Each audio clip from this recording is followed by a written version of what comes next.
Hello, I'm Len, welcome to 50 Tones, and today we're talking about EMG pickups. I recently installed an EMG 81 in my LTD M10 project, which I did another video about, and it did get me thinking doing this. It sounds absolutely incredible, but I think EMG are the best pickup manufacturer in the world. They're just incredible, and I think they do things that all pickup manufacturers should do and should copy and don't. Before we get started, I want to say this video is not about tone and sound, because that is just so subjective. We all have different opinions about it, and I think EMG pickups are one of the most diverse pickup companies out there. Some people absolutely love them, some people hate them. For the purposes of this video, I will just say they are put on high-end guitars. Jackson put them on the American series. ESP have got a long-standing culture with EMG pickups. They've been thrown onto very, very expensive guitars over the years. Plus, you've got legends like Zakk Wylde and Reb Beach and Steve Lukather and Metallica using EMGs for literally years. I mean, years upon years they've been using EMG pickups, and in the case of Reb Beach, pretty much only using EMG pickups for his entire career. So yeah, they are used by professionals, and that's a massive understatement. But today I want to talk about the company. I want to talk about the sort of consumer experience, if you will, of being an EMG customer in 2025 and what you get out of that. This video isn't sponsored at all. I'm not big enough as a YouTuber to be sponsored by anybody, particularly a huge company like EMG. I just think they give us a lot compared to the other pickup manufacturers. First things first is the obvious one, the solderless wiring system. EMG have been doing this for absolutely years, and if you've ever installed EMG pickups on your guitars using the solderless system, you probably do exactly the same as what I did when I used it on this guitar. You put it all together, you plug it in, it works. The whole process takes you about 10 minutes to do. You look to the sky and scream, why do all pickup manufacturers not copy this system and use a solderless wiring system? Now, I do a lot of tech work on guitars. I know my way around a soldering iron. I've soldered pickups for years, and I often will, change pickups on my guitars too many times, right? A lot of the time I'm soldering away, okay? I'm decent with the soldering iron, but I still absolutely love that solderless system and how easy it is to not have to get the tools out, to not have the skills to do it. It's absolutely brilliant. What about young guitarists, who are living in apartment buildings? They don't have toolkits necessarily. This could be their first guitar mod. Buy the Jackson JS series guitar and chuck some EMG pickups on it. You've got a serious instrument at that point. Also, from an electronics point of view, when you look at the EMG solderless system, all they're doing, and I know someone who works in electronics, and he says this, all they're doing is adding very cheap, simple components to the end of the wires, essentially.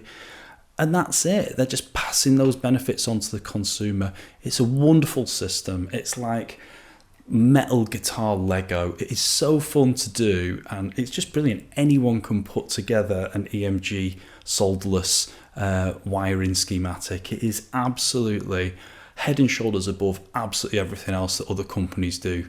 And what gets me about that is that other companies have sort of nodded towards the solderless system. So DiMarzio, for example, have something called the Quick Connect system, where you can put the wires onto the pickup like you can with EMGs, and you think, oh great, this is going to be a solderless system, but then they don't really offer any of the other plug-in parts. Weird. Fishman Fluence are the same. You'll use a quick connect system onto the pickup, so you're not soldering anything onto them, which is great, but then you've got to sort of solder them onto your own pots. Why? Just do what EMG do. It's brilliant. And Seymour Duncan, yeah, they've got sort of other kind of like little liberator switches and stuff like that, and kind of like screw-in plug systems and stuff, but nothing really comes close to that solderless system. It is absolutely incredible. Next, I want to talk about cost. Let's take the most standard pickup that EMG do, the EMG 81, probably their most popular pickup, right? If you go onto the Anderton's website, you can pick up an EMG 81, they're out of stock at the minute, but for about £80 is the listed price that you can get that pickup new, okay?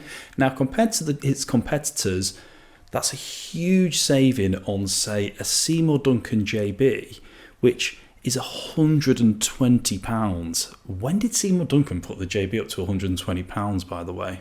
On the face of it, DiMarzio have a very similar pricing structure to EMG. Their Super Distortion, again, probably their most popular bridge pickup, comes in at £85 for an F-spaced version and only £80 for the slightly less popular standard spaced one. So that's for like Les Paul type guitars. So it's very, very similarly priced. And whichever way you want to look at it, Fishman Fluence are just, well, expensive in comparison to everybody. But just looking at these prices doesn't tell the whole story, because if you purchase the EMG 81 compared to, say, the DiMarzio Super Distortion or the Seymour Duncan JB, EMG just give you all of that brilliant wiring stuff I was talking about at the beginning of the video with the pickup. It comes with all the wiring that you need. It comes with a volume pot. It comes with all the connections that you just plug together. That's brilliant. DiMarzio don't do that. Seymour Duncan don't do that. You've got to buy it all.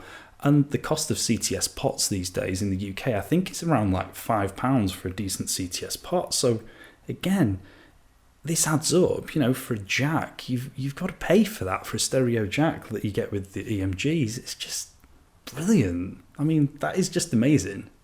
And the quality of the electronics they're throwing at you as well and giving you free in those pickups, which will cost you a fortune with other manufacturers, they're really good. If I was to do a dead nerdy video about my top 5 volume pots, it's a good idea for a video, that actually. I think I put this EMG one right at the top. It's every bit as good as all the CTS pots that I use on all my other guitars. It's really, really excellent quality, this. This is going to last you a long, long time. Next, let's talk about pickup range. Now, you could say this about all the big pickup manufacturers. DiMarzio have got a fantastic range. Seymour Duncan have got a fantastic range of pickups. Yeah, definitely. But EMG have got some pickups that I think no one else does, and they're not widely known about. I think we all know about like the 81, the real proper metal pickup, the 85, the slightly more subdued one, the 60, which is kind of a really good neck pickup for cleans, the SA pickup, you know, the single coil that sort of Prince and Steve Lukather used on countless records. Yeah, we know about those pickups, definitely, but if you look across the range, there's all sorts of crazy things that EMG have been doing, and I don't think guitarists really know that much about them. The retroactive series are really, really interesting. You know, like the Fat 55s are like a Les Paul kind of, you know, vintage voiced pickup that's noiseless, that's active, that doesn't, you know, pick up noise from stage lighting and things like that. Really, really interesting. But I found out about a pickup recently which I wish I'd have known about years ago, because it's really interesting, and I don't think any pickup manufacturer offers anything really similar to it. The EMG HA is a really interesting pickup, because whilst EMG have their SA single coil and they've got like the 81 and 85 humbuckers, the HA is an active pickup which looks exactly like a humbucker housing, but inside it, it's got a single coil. Now, as someone who hates neck humbuckers, I just think neck humbuckers are kind of muddy to me. You know, I really like single coils on pretty much all my guitars for the neck. That is really interesting that they have housed the single coil inside a humbucker size shape. So then if you've got a twin humbucker guitar like a Charvel San Dimas, for example, and you wanted to put EMGs on it, but you wanted a single coil in the neck, you don't have to do any woodwork or anything, or any sort of filling of the pickup cavity. You can just throw that HA in there and you've got a true single coil sounding pickup. Not only that, but inside the housing of the HA, the pickup's meant to actually be slanted as well, so it gives you a really cool, like Jakey Lee sort of slanted pickup on the neck. I think that is so cool.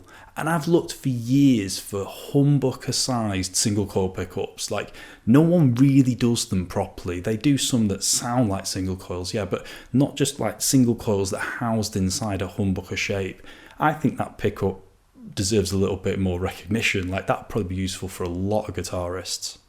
Another thing about EMGs, the resale value is really, really strong. You know, if you buy a used set of EMGs, put them in your guitar and don't like them, you can sell them the next day for pretty much the same price as what you bought them for, because People love these pickups. They're really loyal to this company. They just have that classic sound that a lot of guitarists absolutely yearn for, and they can transform really cheap guitars like this one. I mean, this was literally a starter pack instrument. It cost me £35, this guitar originally. There's lots of videos about it. Check out my channel. But it sounds like an absolute monster now. It sounds so good with that EMG 81 in the bridge.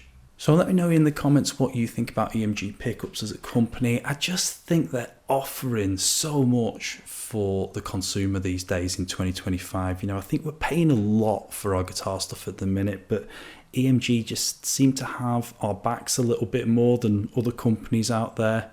I don't know, let me know what you think. Thanks for watching, folks. Do consider giving the video a like. It really helps out small channels like mine, and I will see you soon. Many thanks.